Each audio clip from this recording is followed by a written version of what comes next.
tout va à la poubelle et pour moi, c'est un non-sens. Est-ce que tu savais que lorsqu'il y avait des aliments périmés, les magasins jetaient ça dans les poubelles? Ça continue à être le cas malgré une loi qui a été votée pour empêcher ça. C'est-à-dire que nous sommes dans une société d'abondance qui n'a pas de conscience.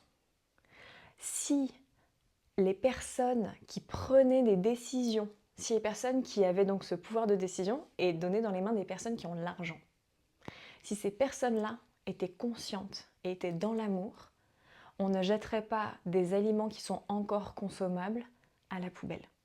C'est vraiment, pour moi, c'est vraiment une des clés de compréhension qui dit que l'argent devrait être dans les mains des personnes conscientes plus que dans les mains des personnes qui veulent faire du profit, qui veulent asseoir leur puissance, leur pouvoir, des personnes qui sont dans leur ego.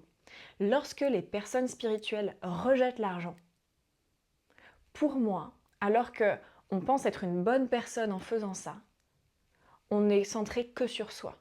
Dès qu'on dézoome et qu'on commence à regarder le monde en entier, alors on se rend compte que, bien entendu, au plus tu as le cœur ouvert, au plus tu devras avoir d'argent dans les mains. Ça veut dire prendre cette responsabilité-là.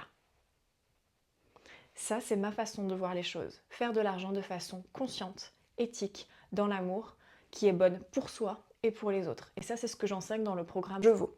En ce moment, la 3e cohorte vient d'ouvrir ses inscriptions et j'ai offert 200 € pour pouvoir former cette 2e cohorte. C'est-à-dire que pendant 3 mois ensemble, on va se calibrer à plus d'abondance, plus de confiance, de façon consciente et spirituelle, mais en ayant bien les pieds sur terre et en prenant des connaissances sur comment ça fonctionne vraiment l'argent dans la matière, pour avoir conscience aussi des injustices et pouvoir faire des choix éclairés.